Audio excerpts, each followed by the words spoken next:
तुम्ही बसा, मला जरा बोलायचंय तुमच्याशी.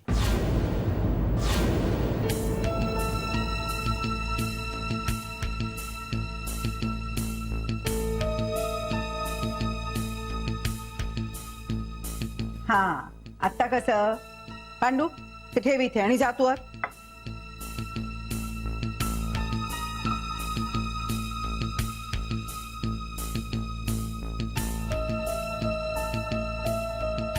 तुम्ही की नाही उगीच चिडचिड करता जावी बापू.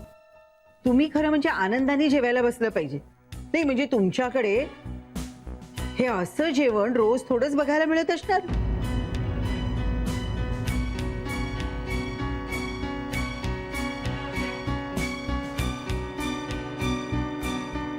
सासूबाई, आमच्याकडे भले असा थाट नसेल, पण भरलेल्या ताटावर अपमान करण्याची आमच्यात पद्धत नाही.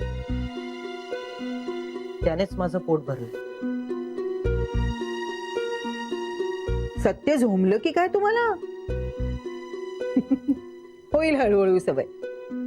आता की नाही तुम्हाला इथल्या जेवणाची सवय करायला हवी. आता तुम्ही इथेच राहणार ना? काय म्हणायचंय तुम्हाला? आता बघा, तुम्हाला काही माझा घरजवई व्हायचं नाही. नाही ठीक आहे, पण तुमच्या घरचे लोक आमचे पैसे परत द्यायला लागू नयेत म्हणून काय वाटेल ते करताय तो. हे बघा, माझं बोलणं अजून पूर्ण झालेलं नाही. मला काय खात्री तुम्ही माझे पैसे बुडवणार नाही याची? हो, पैसे बुडवण्याचा प्रश्नच येत नाही. असं कसं, असं कसं? मला तर बाई भीतीच वाटते. तुमच्या घरच्यांनी माझे पैसे बुडवले तर? म्हणून मी ठरवलंय, माझे पैसे परत मिळेपर्यंत तुम्ही इथेच राहायचं. काय ग म्हणतात प्रिया त्याला? हा, गॅरंटी म्हणून.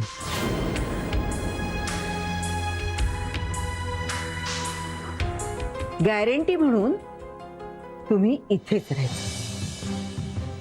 आणि आता की नाही जावई बापू, हे ठरलं म्हणजे ठरलं म्हणजे ठरलं.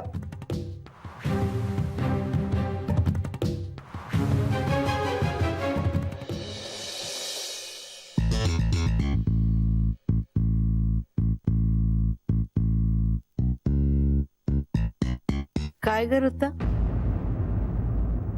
कशाला आली होतीस? काही नाही, प्रांजल म्हणाली तुम्हाला शुद्ध आली आहे म्हणून बघायला आले. मी तर कुणालाच नकोय ना या घरात. सगळ्यांना त्रास होतो ना माझा. मग माझी एवढी काळजी कशाला ग? नाही नाही हो, तुमचा काहीतरी गैरसमज झालाय वसवातजी. अहो मला तसं म्हणायचं नव्हतं. मी फक्त त्यावेळची परिस्थिती सांगितली तुम्हाला. पण मला जेव्हा कळलं की त्यामुळे तुम्हाला त्रास झाला तेव्हा मला खूप वाईट वाटलं हो. तर काय सांगू तुम्हाला, अहो मला जेवण पण गेलं नाही. मला वाटायला लागलं तुमच्या या परिस्थितीला मीच जबाबदार आहे. हो, तुझ्याचमुळे झालाय मला त्रास. तुला वाईट वाटलंच पाहिजे, पण आता तुला भीती कसली आहे ना हे कळलंय मला. अहो मला तुम्हाला दुखवायचं नव्हतं हो, पण प्लीज कुणाला सांगू नका. तुला मला दुखवायचंच होतं, या घरातून हाकलून द्यायचं होतं. पण आपल्या कर्माची फळं इथेच मिळतात. आता बघ, तुझ्याचमुळे मी आणखीन काही दिवस या घरात अडकून राहिले. आता काही माझ्यापासून तुझी सुटका नाही. बोला बोला बोला, काय हवं ते बोला, पण कुणाला सांगू नका प्लीज. मी नाही सांगणार, पण एवढ्यासाठी नाही की तू मला विनंती करतेस. माझ्यामुळे एकदा तुझ्याबद्दल घरच्यांचा गैरसमज झाला होता म्हणून मी तुला सोडून देते असं समज. पण पुन्हा असं काही केलंस ना तर याद राख,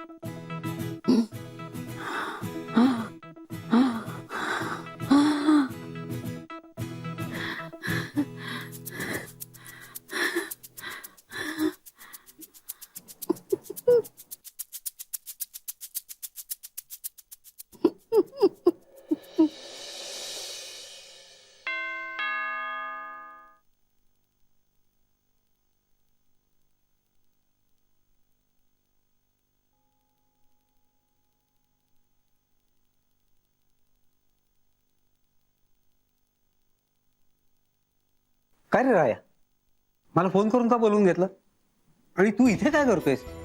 मला आता इथेच राहावं लागणार आहे. सासूबाईंनी तशी अटच घातली. काय? हो.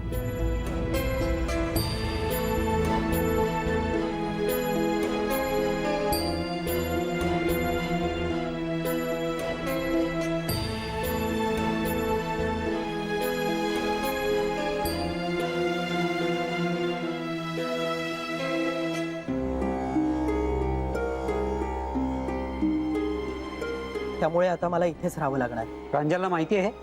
नाही, मी तुमचीच वाट बघत होतो.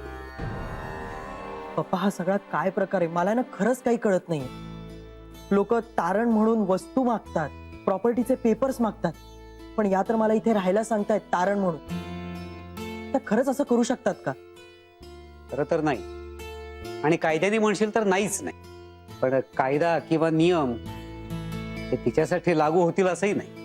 पप्पा, मग मी आता काय करू? मी सरळ निघून जाऊ का घरी? नाही नाही, तू असं काही करू नकोस. नाही नाही, तर परिस्थिती आणखीन चिघळेल. आणि तू जर का असं काही केलंस ना, तर ती लगेच चिडून म्हणेल की माझे पैसे आत्ताच्या आत्ता टाका. आपण देऊ शकणार आहोत का? नाही ना. तू थांब, मी बोलतो तिच्याशी.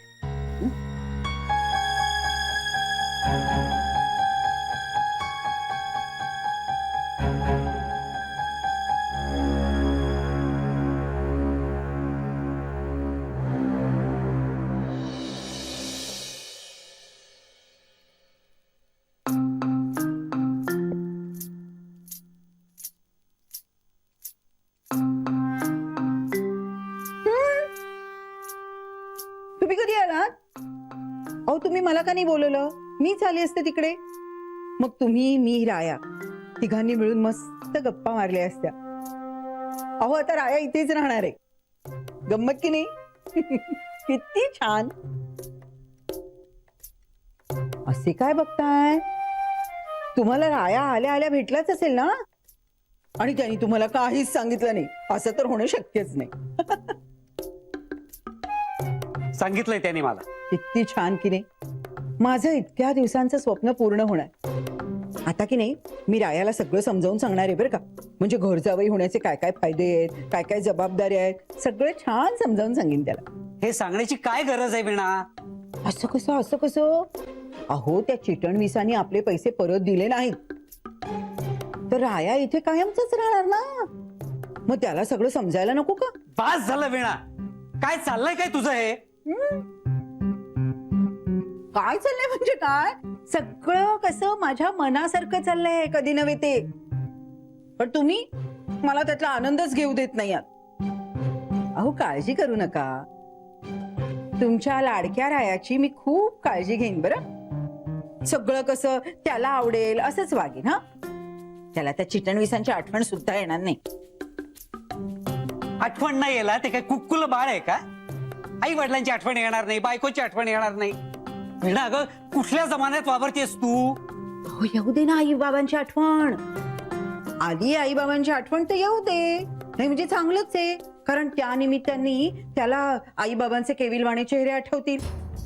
आणि मग हेही आठवेल की त्याला आपले पैसे द्यायचे, नाहीतर आपल्या पैशांवर आपल्याला पाणी सोडावं लागेल. हा, आता राहता राहिला प्रश्न प्रांजलचा. तिची आठवण आली तर चांगलंच आहे ना. रायाच्या मागोमाग प्रांजल पण येईल आपल्या इथे. मग आपलं कुटुंब पूर्ण होईल. किती छान ना. मी तर काय म्हणते, आपण सारखं असं काहीतरी करूया ज्याच्यामुळे त्याला प्रांजलची आठवण येईल. बाई बाई बाई बाई, कसं मस्त सुचतं ना मला. खजुरामुळे का? हे बघ वीणा, ते चिटणवीसांना दिलेले पैसे मी कमावलेले, त्यामुळे त्या पैशाचं काय करायचं ना हे मी ठरवी. त्यांच्याकडनं ते पैसे कधी घ्यायचे, कसे घ्यायचे हे मी ठरवी, तू नाही. कळलं? आणि मी आता रायाला घरी जायला सांगतोय. थांबा. तुम्ही कोणीही ह्याच्या ढवळाढवळ केलेली मला चालणार नाही, कारण तुम्ही कोणीही काहीही करू शकत नाही. तुम्ही कितीही पैसे कमावलेत ना, तरी मी तुमची बायको आहे, आणि या बाबतीतचा निर्णय मी घेणार. आता हे ठरलं म्हणजे ठरलं.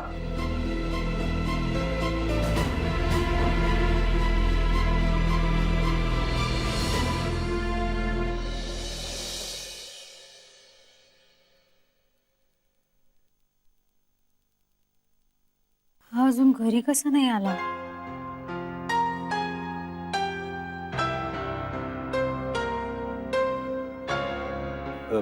प्रांजल, तिथून अजून कुठे जातो म्हणून म्हणाला का काही? नाही ना, खरं तर वसू आजीलाच लगेच येऊन भेटतो असं म्हणाला होता.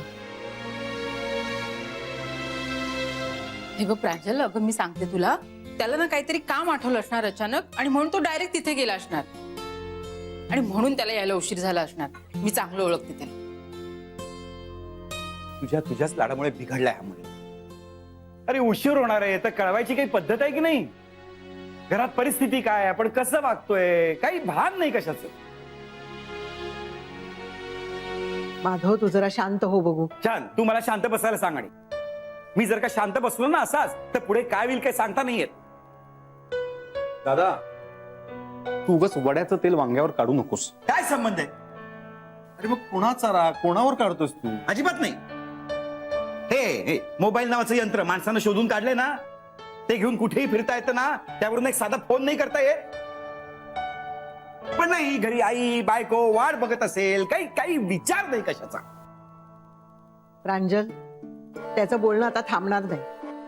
छान, म्हणजे मी काय वेडा म्हणून बोलतोय का सगळं? अरे, हे बघ दादा, आता तू काय म्हणून बोलतोयस तुझं तुलाच माहिती. मंग्या, हे आता बस करा तुमचं भांडण. लहान मुलासारखे भांडताय काय तुम्ही?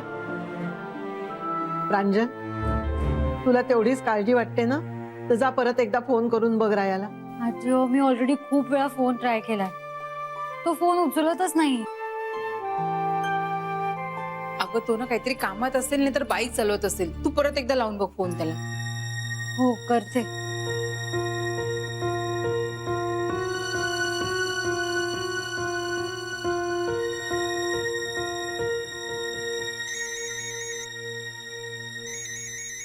प्रांजल, प्लीज फोन नको ना करूस.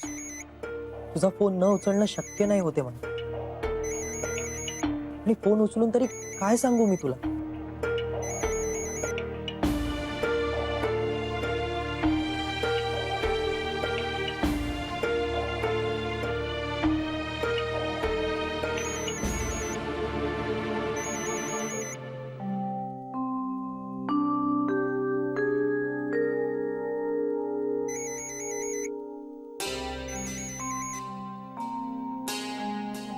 हॅलो राया, अरे कुठे आहेस तू? मी कधीपासून तुला फोन करतेय, घरी सगळे वाट बघतायत, मी तुझी वाट बघतेय.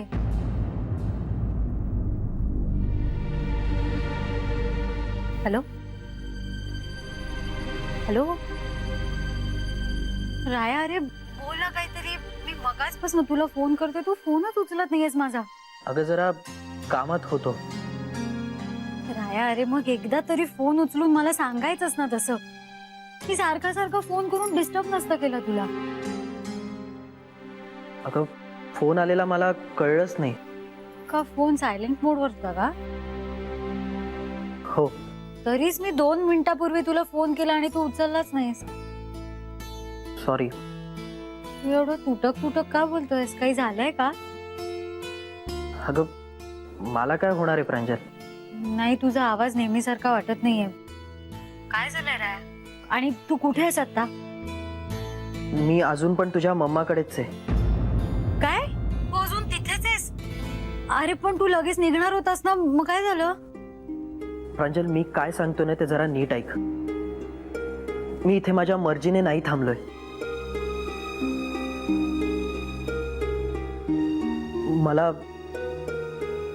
मला इथे सक्तीने थांबावं लागतंय.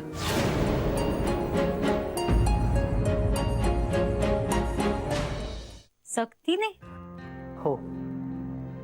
तुझ्या मम्माने मला सांगितलंय की जोपर्यंत आपण त्यांचे सगळे पैसे त्यांना परत करत नाही तोपर्यंत मला इथेच राहावं लागणार आहे. विश्वास बसत नाहीये ना? क्षणभर माझाही बसला नव्हता. मला वाटलं की त्या गंमत करत असतील, पण नाही.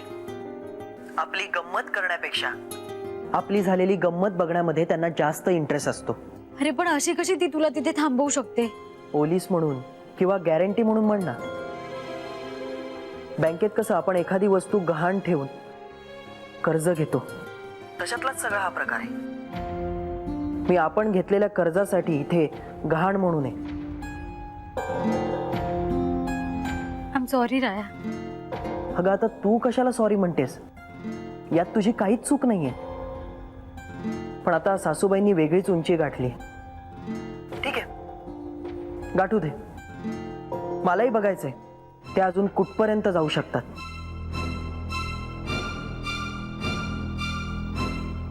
ते काही नाही राय. मी आत्ताच्या आत्ता तिथे येते. प्रांजल, हे बघ, रात्र झालीये, तू आत्ता येऊ नकोस. तू तिथेच थांब. पप्पा बोलतायत मम्माशी. त्यांचं बोलून झालं की बघू काय होतंय ते. आजची रात्र तरी मला इथेच थांबावं लागेल. तू एक काम कर, तू घरच्यांना सगळं सांगून टाक. मी लवकरात लवकर येण्याचा प्रयत्न करेन. तू काळजी करू नकोस.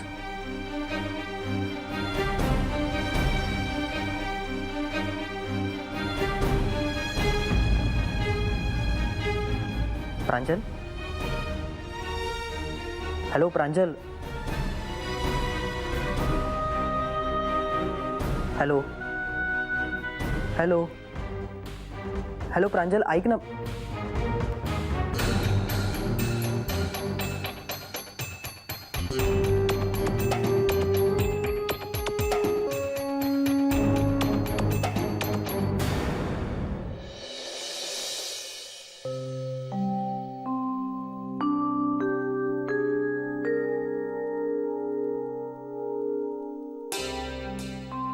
अहो, आज खरंच खूप उशीर झाला हो रायाला.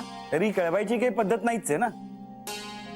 तुम्ही असं करता का? तुम्ही सगळे जेवायला बसा, मी थांबते त्याच्यासाठी. भूक लागले म्हणून चिडचिड नाही करताय मी. काही शिस्त आहे की नाही? दादा, अरे वहिनींना बोलून काय होणार आहे? राया आला की त्याला बोलणं हवं तर तू आधी जेवून घे बरं. चला. नाही नको. बरं ठीक आहे, मी थांबतो आणि तो आला की मी बोलतो त्याच्याशी. हा चल, आपण सगळेच थांबूया. तू हवं तर आई बाबांना वाढून घे. हो, कारण की मामांजींच्या औषधाची पण वेळ झाली. हो, वसवाजींची तब्येत कशी आहे आता? आता बरीच बरी आहे. शुद्धीवर पण आल्यात त्या. जेवल्या का ग त्या? हो, मी त्यांना मगाशीच खिचडी आणि सूप दिलं होतं, प्यायल्यात त्या. मंग्या, म्हणजे आता काळजी करण्यासारखं काही नाही ना रे? नाही, त्यांना आता फक्त आरामाची गरज आहे बस.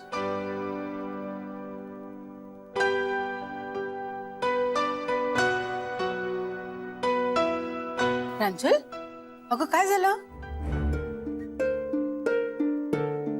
अम्माने आपल्या समोर अजून एक मोठं संकट उभं केलंय.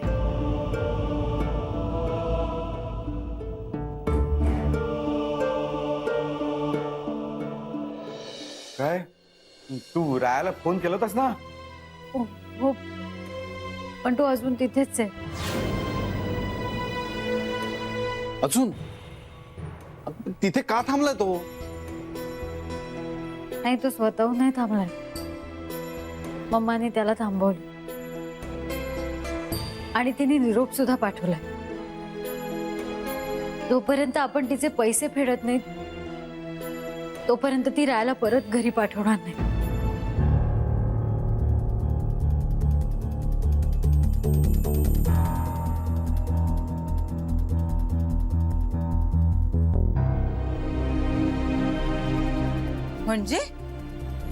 म्हणजे मम्माने त्याला गॅरंटी म्हणून तिथे थांबवून ठेवलंय. अरे असं कसं करू शकतात त्या? ते काही नाही, मी आत्ता रायाला फोन करतो आणि त्याला इथे बोलून घेतो ताबडतोब. पुढे काय व्हायचं ते होईल, बघूया नंतर. नाही काका, थांबा. आत्ता काहीच करू नका. का? आत्ता नाही तर मग कधी करू? आता तो आणि पप्पा मम्माला समजवण्याचा प्रयत्न करतायत. त्यांना डिस्टर्ब नको कराय. राया प्रधानकडे चाललंय हेही मला माहित नव्हतं. आणि मग हे सगळं कधी ठरलं? काय चाललंय हे? हे बघा, मला ते काही माहित नाही. आपण आत्ताच्या आत्ता जाऊया आणि रायाला परत घेऊन येऊया. ते शक्य नाही आई. जोपर्यंत आपण मम्माचे पैसे परत करत नाहीत तोपर्यंत ती त्याला परत नाही पाठवणार. असं कसं? हा, पैसे फेडल्याशिवाय परत पाठवणार नाही म्हणजे? माझा मुलगा लवकरात लवकर या घरी यायला हवाय मला. आणि जोपर्यंत तो येत नाही ना, मी घरात कोणाशीच बोलणार नाहीये. काल कालिंदी कालिंदी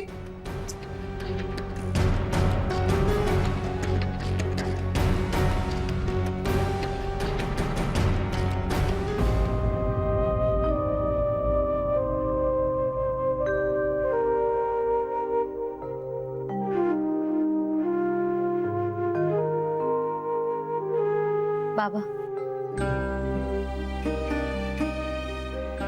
कुठून आणू मी एवढे पैसे?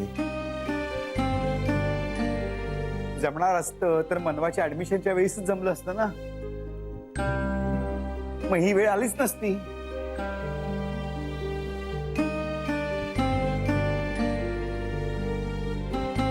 प्रांजल, तू जा.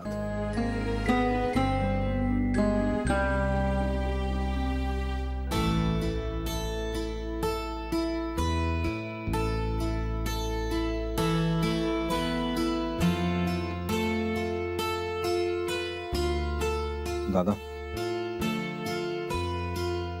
आपल्याला आईशी बोलावं लागेल, कारण या क्षणाला रायाला घरी आणणं सगळ्यात महत्वाचं.